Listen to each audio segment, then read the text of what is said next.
Bonjour à tous et soyez les bienvenus.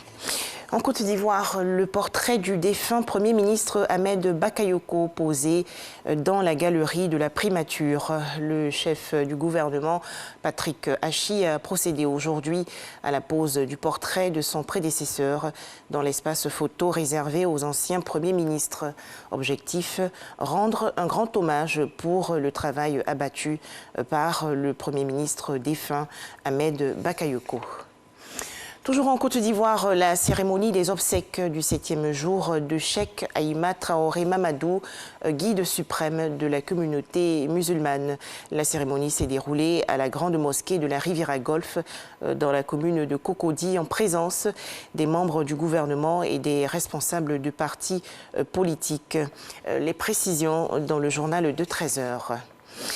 Restons en Côte d'Ivoire où dans le cadre de la mise en œuvre de la phase 2 du projet C2D Emploi Jeune, des conventions de maîtrise d'ouvrage déléguées ont été signées hier dans la commune du Plateau d'une valeur de plus de 6 milliards de francs CFA avec un district et 9 régions du pays.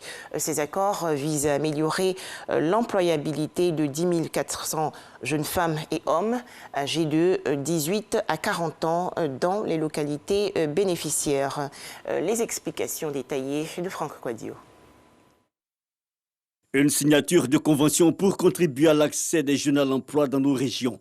Le ministère de la Jeunesse, de l'Insertion professionnelle et du Service civique, à travers le Bureau de coordination des programmes Emploi Jeunes BCP Emploi et l'appui de l'Agence française de développement FD Engage, ce pacte de confiance avec des collectivités et l'Association des régions et districts de Côte d'Ivoire. Ces conventions de financement qui bénéficient au district autonome de Yamoussoukro et aux régions du Bélier, de la Mé, de l'Agnébit-Tiassa, de la Bagoué, du Kabadougou, du Moronou, du Bouaklé, de San Pedro et de Sassandra permettront d'améliorer les conditions d'insertion durable de nos jeunes, soit 10 400 jeunes âgés de 18 à 40 ans. Une action qui vient renforcer déjà la dynamique de développement amorcé en faveur des jeunes dans nos régions et districts.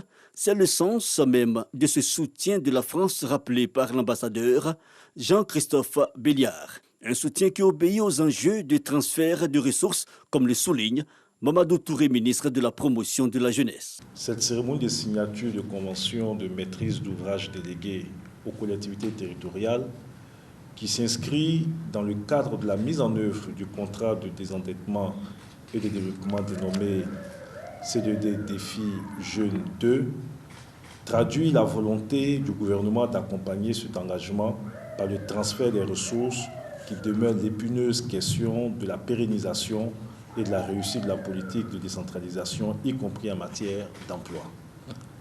Les objectifs de ces conventions signées ce jour pour un montant de 6 420 497 045 francs CFA, financés sur les ressources du C2D2.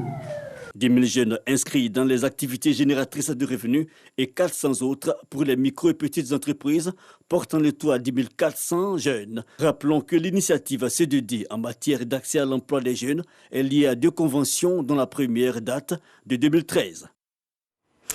En image, l'actualité hors de chez nous. Au Mali, la Cour suprême abandonne les poursuites contre l'ancien Premier ministre Boubou Cissé et l'animateur radio Rasbat, accusé depuis décembre 2020 d'avoir préparé un coup d'État. À noter que 5 des 7 accusés emprisonnés ont été libérés.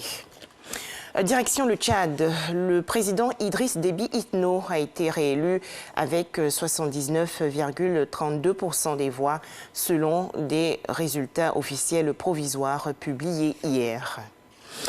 Enfin, à Cuba, le Parti communiste au pouvoir a élu hier le président Miguel Díaz-Canel au poste de premier secrétaire en remplacement de Raúl Castro qui prend sa retraite à 89 ans.